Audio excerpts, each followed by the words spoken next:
Assalamualaikum warahmatullahi wabarakatuh. Pada kesempatan kali ini kita akan mempelajari dasar-dasar akuntansi. Apa sih sebenarnya akuntansi itu, kemudian di mana akuntansi, dan mengapa kita harus belajar ilmu akuntansi. Nah, para ahli berbeda pendapat terkait cara pandang terhadap ilmu akuntansi, bahwa akuntansi itu ada yang beranggapan sebagai seni. Maka ketika akuntansi dipandang sebagai seni, akuntansi adalah seni dalam mencatat, kemudian melaporkan dalam laporan keuangan.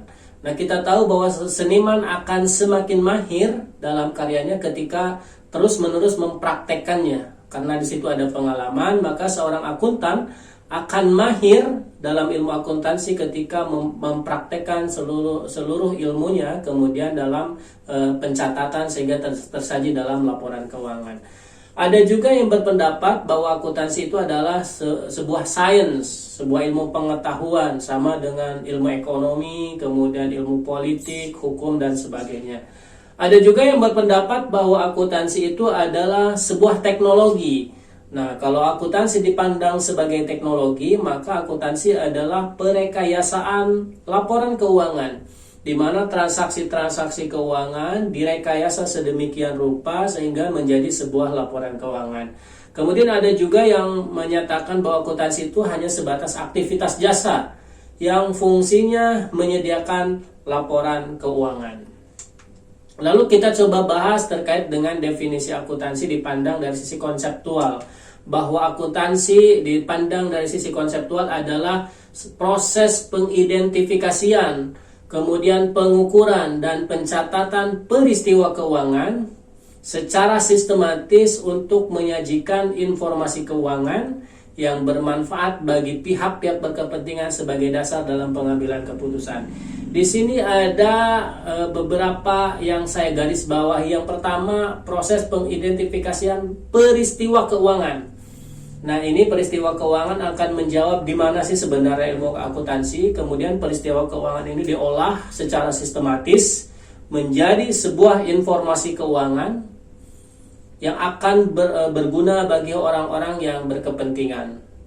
Oke, kita coba lihat apa sih sebenarnya peristiwa keuangan. Nah, peristiwa keuangan ini terjadi dalam kehidupan sehari-hari dalam bentuk transaksi-transaksi keuangan. Kita tahu bahwa ketika kita ke ATM itu terjadi transaksi keuangan dan di situ ada ilmu akuntansi. Kemudian ketika kita ke mall, di situ ada transaksi keuangan, itu terjadi ilmu akuntansi. Kemudian ketika kita belanja online, baik untuk makanan, kemudian barang, paket, dan segala macam, di situ terjadi akuntansi dan karena memang terjadi transaksi-transaksi keuangan. Maka transaksi keuangan ini akan diolah sedemikian rupa dalam proses yang sistematis, mulai dari pengidentifikasian, diidentifikasi transaksi keuangannya, apakah itu masuk ke hutang, piutang, aset, kas, dan segala macam. Kemudian setelah diidentifikasi diukur dalam satuan mata uang. Contohnya dalam satuan mata uang rupiah. Setelah diukur kemudian dicatat, dan setelah dicatat disajikan. Disajikan dalam bentuk apa? Nanti outputnya disajikan dalam bentuk laporan keuangan. Ada 5 laporan keuangan utama. Yang pertama, posisi keuangan. Posisi keuangan kita bisa melihat seberapa besar aset perusahaan, kemudian seberapa besar hutang perusahaan, dan seberapa besar modal perusahaan. Kemudian yang kedua ada laporan laba rugi. Ini adalah laporan untuk melihat kinerja perusahaan. Apakah dia mampu menciptakan laba atau justru malah rugi.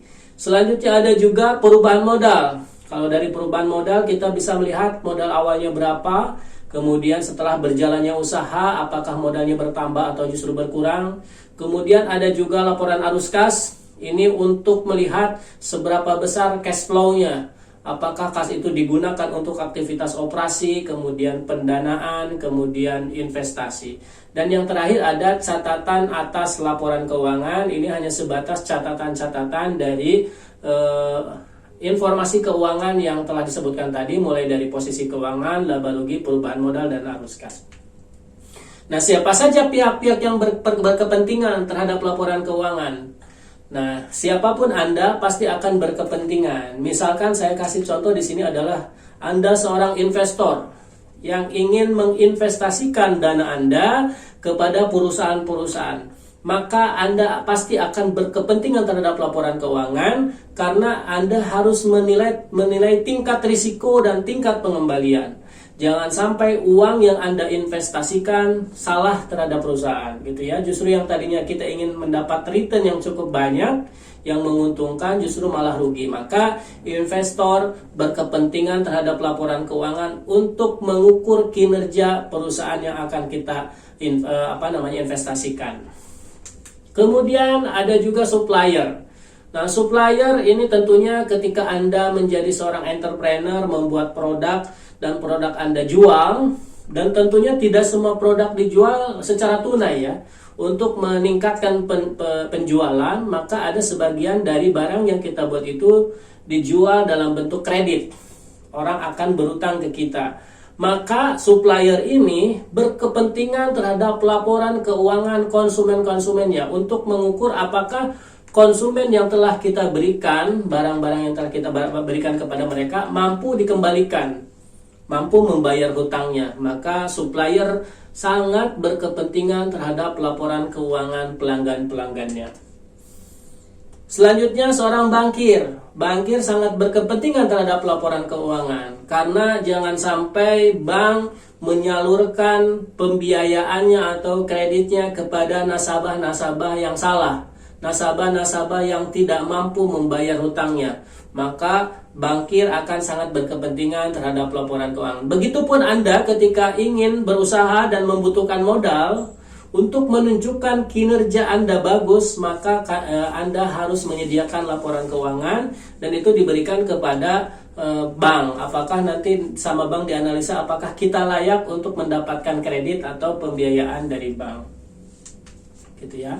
Selanjutnya manajer perusahaan. Tentunya manajer perusahaan sangat berkepentingan terhadap laporan keuangan. Apakah perusahaan kinerjanya baik, apa yang harus dievaluasi, apakah perusahaan itu efisien atau tidak, itu bisa dilihat dari laporan keuangan. Kemudian karyawan. Nah, karyawan juga sangat berkepentingan terhadap laporan keuangan untuk melihat seberapa besar kemampuan perusahaan membalas jasa-jasa yang telah diberikan oleh karyawan terkait dengan salary, kemudian promosi dan remunerasi. Dan yang selanjutnya adalah pemerintah. Nah, pemerintah sangat berkepentingan terhadap laporan keuangan perusahaan-perusahaan, terutama dalam hal pengenaan pajak. Begitu. Selanjutnya kita lihat akuntansi dari perspektif sistem. Apa sih sebenarnya akuntansi jika dilihat dari sebuah sistem? Akuntansi adalah proses sistematis untuk mengolah transaksi keuangan menjadi informasi keuangan, ini dalam bentuk laporan keuangan, yang bermanfaat untuk pihak-pihak internal maupun eksternal. Internal bagi perusahaan, bagi manajer, komisaris, dan karyawan, dan eksternal. Eksternal itu investor, kemudian kreditur, kemudian supplier, dan termasuk di dalamnya adalah pemerintah. Di sini ada proses sistematis ya. Nah, akuntansi sebagai sistem tentunya ada input, kemudian di sana ada proses, kemudian ada output. Inputnya adalah transaksi-transaksi keuangan. Prosesnya, transaksi keuangan itu diolah sedemikian rupa, dirancang secara sistematis, sehingga nanti outputnya adalah dalam bentuk laporan keuangan. Nah, dengan demikian bahwa akuntansi itu sangat penting, karena akuntansi adalah bahasa bisnis. Akuntansi adalah merupakan alat komunikasi antar perusahaan yang satu dengan perusahaan yang lain, antar organisasi. Jadi akuntansi adalah bahasa bisnis. Ketika kinerja perusahaan kita bagus, maka kita bisa menyodorkan laporan keuangan dengan begitu bangganya, sehingga laporan keuangan itu yang berbicara. Kemudian akuntansi juga sebagai alat ukur kinerja perusahaan. Apakah kinerja perusahaan bagus atau tidak, itu bisa kita lihat dari laporan keuangan. Kemudian alat pembanding kinerja. Kita bisa membandingkan kinerja perusahaan yang sejenis dalam industri yang sama, misalkan bank A dengan bank B, gitu ya. Kita bisa lihat kinerjanya mana yang paling bagus. Kemudian sebagai alat ukur prestasi keuangan, kita bisa lihat biasanya ada dalam sebuah industri itu ada award gitu ya, ada penghargaan perusahaan mana yang paling bagus, itu bisa dilihat dari laporan keuangannya. Kemudian ada akuntansi itu sebagai bukti pertanggungjawaban. Ini bukti pertanggungjawaban seorang manajer terhadap komisaris gitu ya. Dan yang terakhir adalah bahan evaluasi kinerja perusahaan. Apa yang harus perusahaan lakukan di masa yang mendatang gitu, apakah memang kinerja bagus atau tidak bagus, sehingga ini akan menjadi dasar dalam pengambilan keputusan. Dengan demikian, akuntansi sangat penting bagi semua organisasi, terutama bagi perusahaan. Siapapun Anda itu akan sangat berkepentingan terhadap ilmu akuntansi. Ketika Anda menjadi investor, ketika Anda menjadi entrepreneur, menjadi pengusaha, ingin menunjukkan kinerja Anda, perusahaan Anda cukup bagus, maka buktikan dalam bentuk laporan keuangan.